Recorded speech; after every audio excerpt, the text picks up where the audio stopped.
Welcome to another episode of The Artsy Raven, a show about writing and publishing with your host, J.F. Garrard. Welcome to another episode of The Artsy Raven, and today our special guest is Christopher Canniff, and he is the author of Intervals of Hope, Poor Man's Galapagos, and Abundance of the Infinite. He mentored with M.G. Vassanji and David Adam Richards at the Humber School for Writers.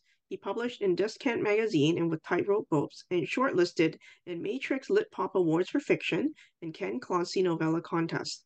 He was president of the CAA Toronto branch in the past. Please visit his websites and we'll put the links underneath the podcast notes. So welcome, Chris. Oh, thank you. Thanks for having me. So tell us a little bit about how you started writing and traveling. Okay.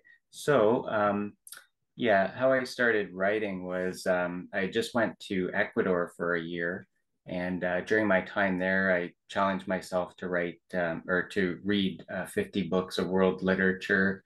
And I taught at an Ecuadorian university there as well for World Teach, which was associated with the Harvard Institute for International Development. So it was an established program. Went there with 11 people.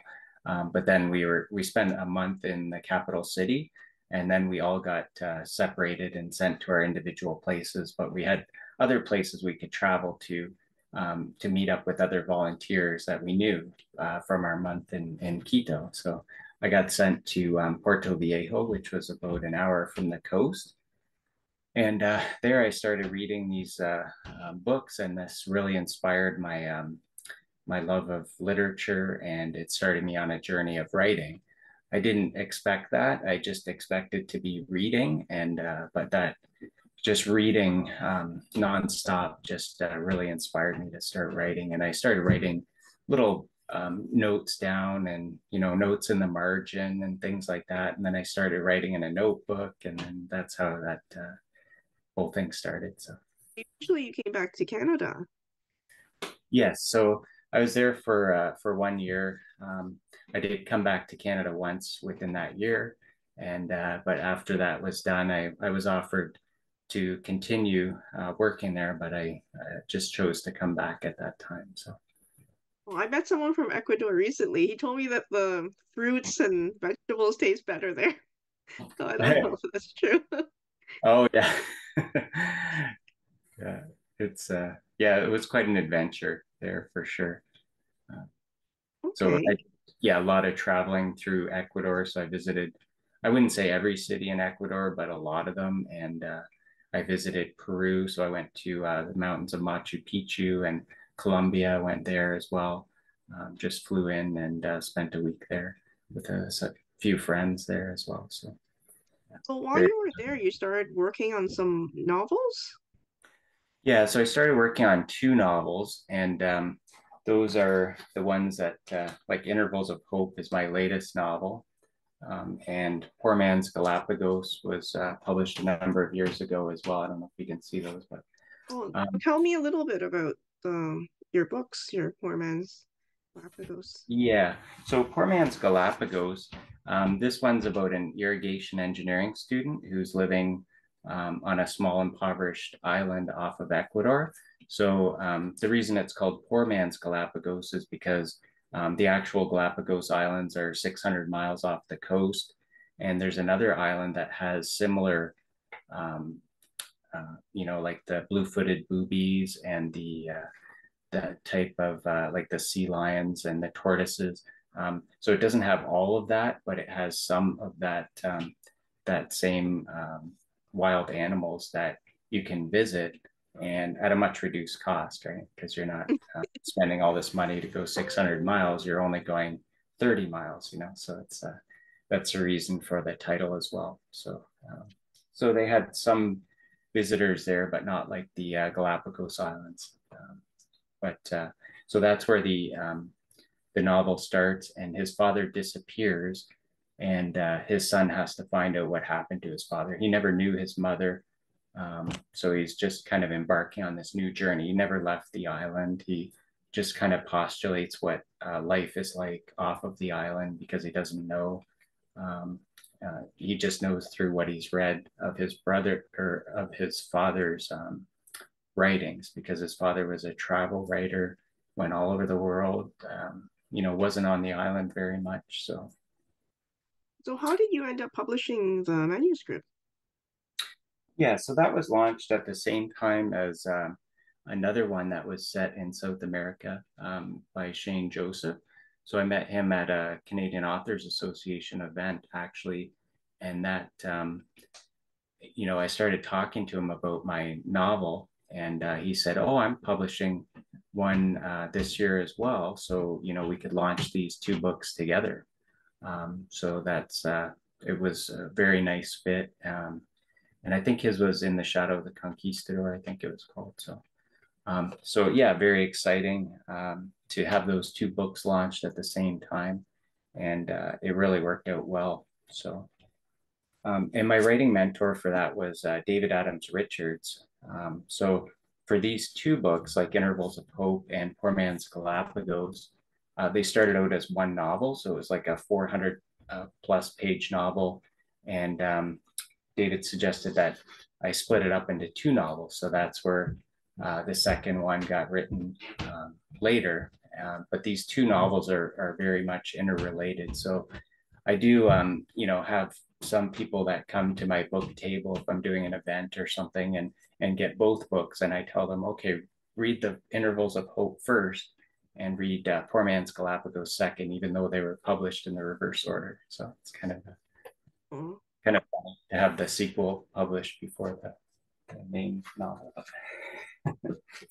Yeah, and so Intervals of Hope is my latest novel, and that one, so that's about Nicholas Dixon, who lives with his mother and brother in London, England between the wars. And so his father was in the First World War, and he lives in the coal mines of South Leeds.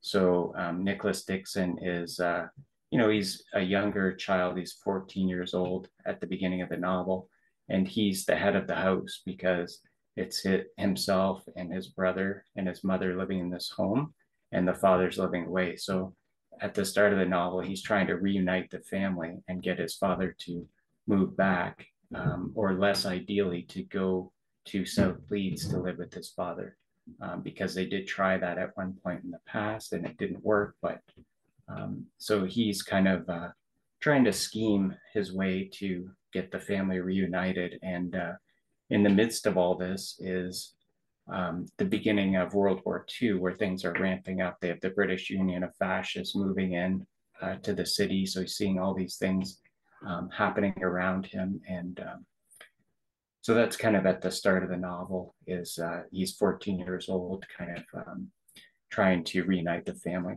And so this was really inspired by, there's many interviews I had with a World War II British Commando. So those are like the Secret Service. So they're special operations troops that were formed by Winston Churchill in the Second World War to execute raids on German occupied Europe. So Winston Churchill would have these commandos sent out to different areas to do like special operations type activities. So it was very interesting to interview him. It took a number of interviews for him to open up, and he had never talked about the war to anyone, probably in a little bit of detail, but not much. So he said that the interviews helped him to open up, and even to his own family. So he was able to open up to his own family after the book was published. And maybe he let them read the book as well. And so it was very interesting. And so he thanked me for that afterwards as well. And so how did you meet him? Like, did you know Gordon already? Yeah, so he was, I have it here somewhere, but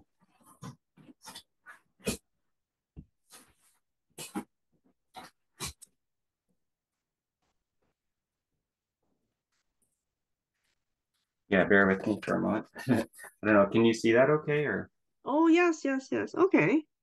so he was on the cover page of the Burlington Post. So I was living in Burlington at the time. Okay. And I was writing this book, and I saw this in the front page of the paper. And I started reading through the article. And so he was in World War II. His father was in World War I. He lived in London, England between the wars. He grew up there. You know, he had a lot of memories of his father, and you know, so that, you know, it was talking about all these things in the article. So I gave him a call and asked him if he'd be okay to be interviewed, and he said sure, that he would be interested in that. He had also been interviewed on television as well. So he had done interviews before. These were like kind of superficial, short interviews. You know, it didn't go into a lot of detail. So in writing the book, I wanted to go into that detail. I wanted to get more information. So that's where, you know, the first interview was very kind of high level. And then as I kept meeting with him, he started to open up more and more about it. You know, some of the memories were difficult, but I was able to find out more about his upbringing, his relationship with his father. That's kind of what was interesting to me. And at the same time, my great grandfather was in World War I, and he had sent home 85 letters to his mother and brother, and his father as well. So we found these in a family attic. We never knew they existed. So that happened during the writing of the novel. So that's where everything started to come together. And some of those letters are in the novel as well. So all of this stuff happening at the same time is kind of what allowed this novel to come together in the focus. So basically, I had met and interviewed the main character of the novel. So it was very interesting in that respect. Oh, wow, that's very cool.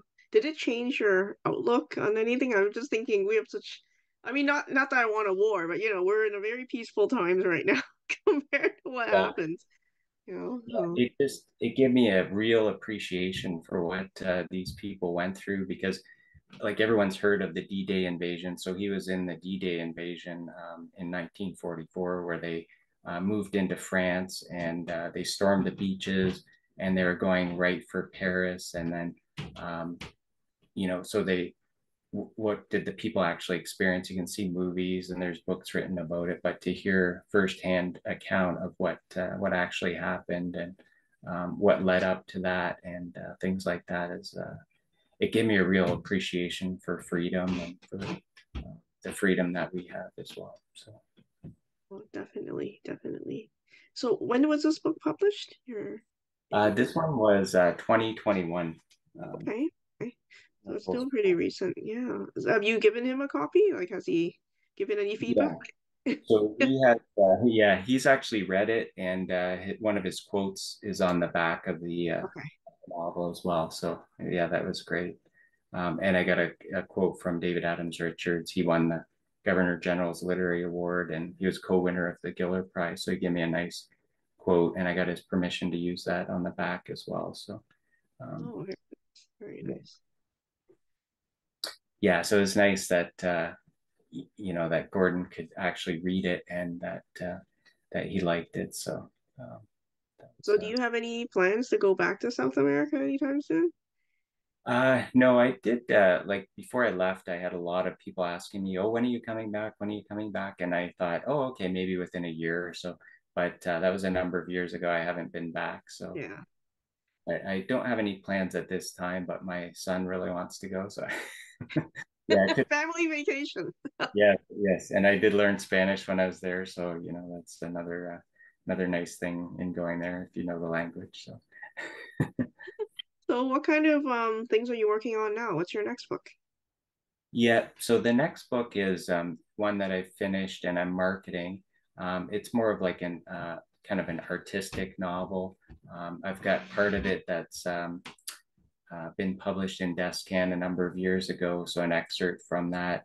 An excerpt from that novel also shortlisted in Matrix Litpop Awards. So I've got a couple of publications out of that novel so far. So that's how I'm marketing it, saying that you know, the quality of the writing is there, and it's been recognized in literary publications. So that's kind of how I'm marketing it to potential publishers and agents at this point. So, and I am working on another one so that one's finished. I'm just marketing it, and then I'm working on another one as well. So Very cool. Oh gosh. So where do you find inspiration for what you write? You seem like you see very different topics from South America to World War II. I mean, yeah, so that, with that one, those two started together as one novel. So that was kind of the inspiration. So the Poor Man's Galapagos is like a backstory almost to Intervals of Hope. So that's how those two were interlinked, and that's how I got the ideas to, for those two novels.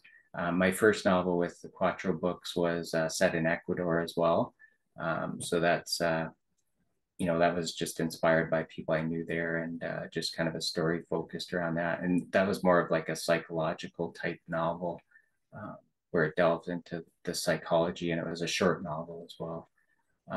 So the newest books, those are just inspired by travels around Europe. So I did some traveling around Europe, and went to a number of museums there, and just based on what I saw there, and created some characters and some events to bring some focus into it, and bring the literary fiction spin on it as well. So yeah, I have no problem finding the inspiration and the stories and things. It's just getting the time to put them down on paper is difficult sometimes with full-time jobs. I've got two jobs, and I've got the writing as well. So yeah, I know. Yeah, so one of my friends like, why do you like writing so much? It's like more work after work. yeah, I exactly. It is a was like, lot of I don't work. know. Yeah, exactly. Like that's part of it is that it's so much fun when you get to, take the time to do it. So Yeah, it's true. Finding the time is hard, like just balancing everything. And yeah, writing takes a lot of energy out of me. I don't know about for you. Like, I don't know, like trying to, like go into a different place to write. Like, I need silence, and it's hard when yeah. you have children running around. So, Yeah, so I was able to get an office when I moved recently. Within it was about 10 years ago, I guess, not too recent. So yeah, I got an office with a built-in bookshelf that I had to build myself, but but it all came together to give a nice kind of writing space, to get some focus and things. So that's nice to have as well. so Chris, you're going to do a bit of a reading for us. Do you want to explain what you're going to read, and then you can start reading? Sure. Yeah. So this one I'll be reading from Intervals of Hope. So this one's also on audible.com, and he does a much better reading than I could do. He's a professional actor trained in the UK, but I'll give it a go anyway. So this one is I'll just kind of read a little of the synopsis on the back. So Nicholas Dixon lives with his mother and brother in London, England between the world wars. His father, Wilfred, once with the 1st Battalion, 1st Canadian Regiment in the trenches of the Great War, now works in the coal mines of South Leeds and rarely returns to his family. So, armed with his father's wartime journal, a spirited imagination, and a taste for insurgency, Nicholas embarks on a quest to reunite the family, a journey that will forever alter his perception of his father, leading Nicholas to confront his own cowardice. So this was inspired by multiple interviews with the former World War II British Commando, and 85 letters that were sent home during World War One by my great grandfather as well, which we found during the course of writing this novel. So I'll start at the beginning. So this starts in September 18th, 1934 in London, England. And the main character, Nicholas, is 14 years old. So at the beginning. Crouching behind my bedroom door and peering downstairs past the painted wisteria paper lining the walls, I was a jungle cat ready to pounce. My pa, Wilfred Lionel Dixon, was not supposed to be here. Yet there he was, leaning on the kitchen doorframe with a newspaper under his arm. His hat was askew, casting an outline along his gray, grubby face. A scarecrow among the shadows, that's what he was. The only sounds came from the sputtering kitchen stove and the infuriating navy blue cuckoo clock in the upstairs hallway. Maybe Pa was coming home to London, to live, to get a job here, and this was not simply another visit. My mum Doreen would have a husband, and we would finally have a father again. Or, more likely, this was only another sham. Dressed in her old white housecoat and stumbling upon Pa's sinewy figure outlined beneath an iron cross, Mum suddenly stopped. She shuffled beneath his arm, I'm sure, wincing at the stench as she moved toward a kettle heating between a pile of glowing bricks and a copper hood, waiting in silence now for the water to boil, her hands uselessly clenched together. Verbalizing my thoughts with each word more emphatic than the last, she started their chewing match. You here to stay? When he didn't respond, she moved beneath his arm into the darkened drawing room, sitting on a lilac-colored flowered couch that looked like a giant's deformed shoulders. Opening my bedroom door wider to hear his answer, as though I didn't already know, I repositioned myself in the dark beside hinges I had cleverly lubricated with bicycle grease to avoid detection in an instance such as this. There was a clattering of knitting needles as Mum nestled into the comfort of the giant's hulking arms. No, Pa said softly. I could have told you this, Mum, I said, and you wouldn't have had to bother asking. A shrieking noise caused my heart to flip. The kettle was boiling. Relieved, perhaps, to hear the vessel calling out to her, Mum walked back in the kitchen and set to work. They moved together, out of sight, and I shifted to listen. I needed to move downstairs to know why this scarecrow had left his fields unprotected to come here, what had changed, what other deceptions he had planned. There were no simple visits. He was after something. A kitchen chair grazed across the linoleum floor. A single cup and saucer were removed from the cupboard and clanked onto the table. What are you here for, then? She asked, moving out of view. Right, I said aloud. I was wondering that too. And ask him if he's afraid of catching fire with the heat under the kettle. The clock snapped rhythmically. Pondering now if they had heard me, they began speaking again a moment later. The echo of their voices was subdued. Descending the creaking stairs with the subterfuge of a spy was the only way. As I began, Ian began snoring behind me, and I rolled one of my socks, tossing the ball his way. The mask bounced neatly off his face, hushing him. Recalling my mental map, bypassing the creaky part of the top stairs, I carried on with my descent. 5 steps later, the infernal cuckoo clock chimed and then erupted into its odious song before returning to unremitting clicks. I continued down, my drop easier now. At the bottom of the stairs, separated from Wilfred and Doreen only by a thin wall, there was no escape. In the glass of the window, Mum's reflection flashed by. Pa was seated, so I could only see the image of his emaciated back. I was certain Pa had said the word luggage. Glancing around, there was no bags that I could see, but maybe he was planning to take this bulky green suitcase, our only piece of luggage, to return here with all his stuff. The last I had seen that suitcase, years before, was after we had relocated to the Middleton colliery in South Leeds. We had been in that mining town for only a short time when Mum suddenly announced that she had been swindled and that we were not, in fact, losing our London home to the bank as Pa had led her to believe. She strained to carry her suitcase as we made our way down the dusty road, her 2 young boys on either side, holding her arms as we gazed back at our father. I had wanted him to take us by the hand and lead us back to our row house, demonstrating what a man should do when confronted with the impending loss of his children. And each morning after such a dream, one that I'm sure we shared, I envisioned him awakening to begin the day and mourning his inaction so many years before over a slice of oily bacon, an egg, dry bread, and black tea hastily prepared by his elderly landlady. A pitiful consolation. Mum, her reflection clutching onto the kettle's wooden handle, turned back toward her husband. Your sons, she said, why they need a father. Right, Mum, stick it to 'em, I said quietly. Fathers are supposed to show their sons what they're to become. If fathers are nowhere to be found, well then, but there was no response from him. Nicholas is 14 years old, she continued, almost a man. I am a man now, I clarified. The man of this house, anyway. Confusion flashed in her sea-green eyes, and from the intensity of previous fights and the rarer, tender moments, I wondered whether she would suddenly hurl scalding water or simply set aside the pressure vessel and embrace him. I miss the lads, he said. I haven't heard you utter that one before, Pa, I said quietly. Good line for whatever you're up to. So I'll stop there.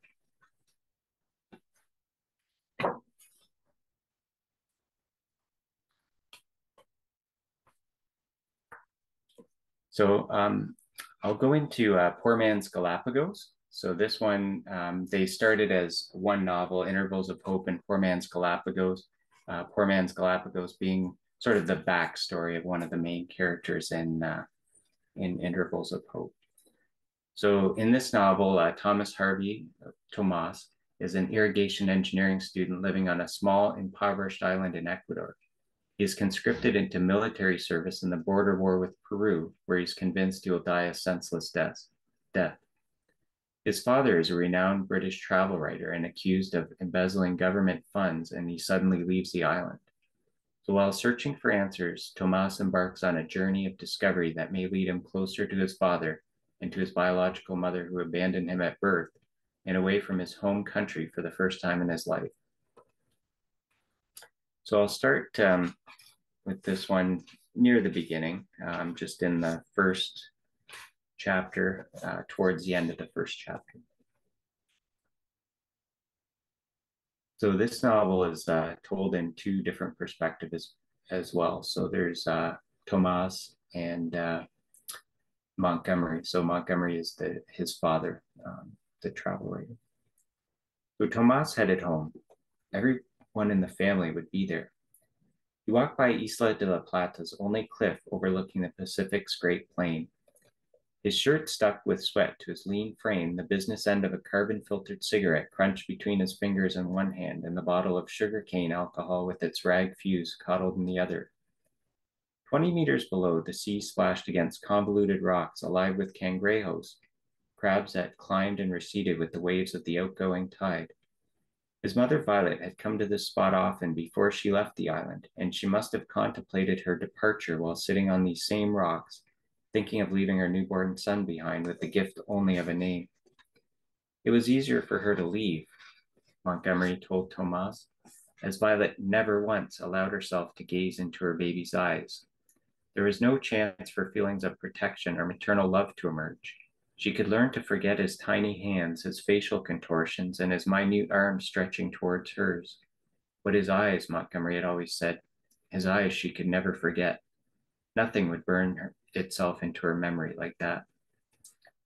Now he could see fishing boats returning to their ports, followed closely by an array of seabirds. The nets glimmered with picudo fish, the fishermen wearing the same hats that protected them from both sun and rain.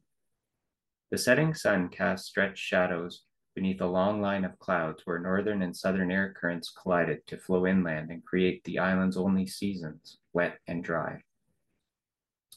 Tomas tossed his cigarette into the surf and pulled out his lighter. With a quick flick of finger on flint, he ignited the white rag in the bottle's mouth, dropped it, and watched the sea of flames splash onto the rocks below. A strange sense of relief overcame him at the sight of fire, which extinguished promptly under the modulations of the sea. And I'll skip ahead just a little bit here.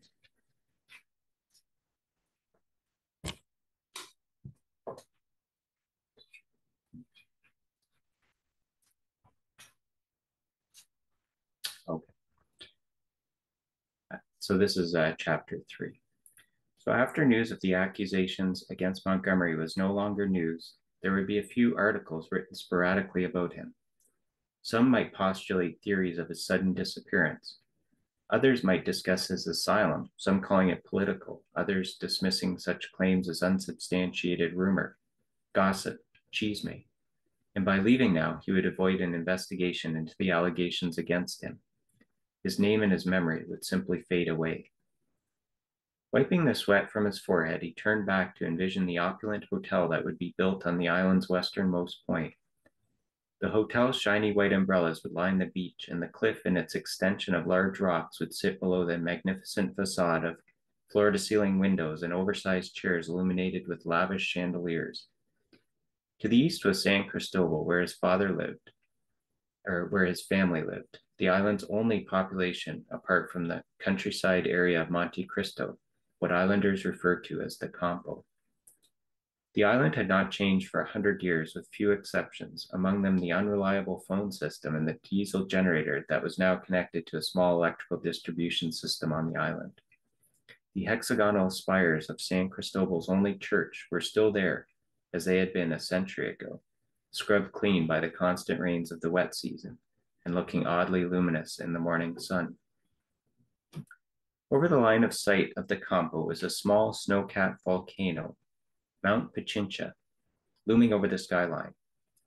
The last steam eruption 5 years ago had made headlines in the newspapers as 2 volcanologists who were on the summit at the time of the eruption had disappeared. Although no magma had escaped from its mouth since the time of the conquistadors, when Pichincha had waged the only defense against what was happening in its home, the islanders nevertheless said that the entire island was doomed for disaster, and the recent deaths on the volcano should be enough warning to convince any distractors. So I'll stop there. Thank you. Oh, thank you very much for spending time with us today. Yeah, thank you so much for taking the time to interview me as well, and I really enjoyed it. That was excellent. Thank you. Well, we look forward to reading more of your works in the future. Okay, thank you so much, Jeff. For more upcoming episodes of the Artsy Raven about writing and publishing, visit us at jfgarrard.com/arpodcast. A reminder to Patreon subscribers that there is bonus content available for every episode on the Patreon website. If you enjoyed the show, you can show your appreciation by buying us some digital coffee. The Artsy Raven is produced by J.F. Garrard. The voice in the show's introduction is Chris Gorman, and music is by Tim Moore. Thank you for tuning in. Until next time, stay safe.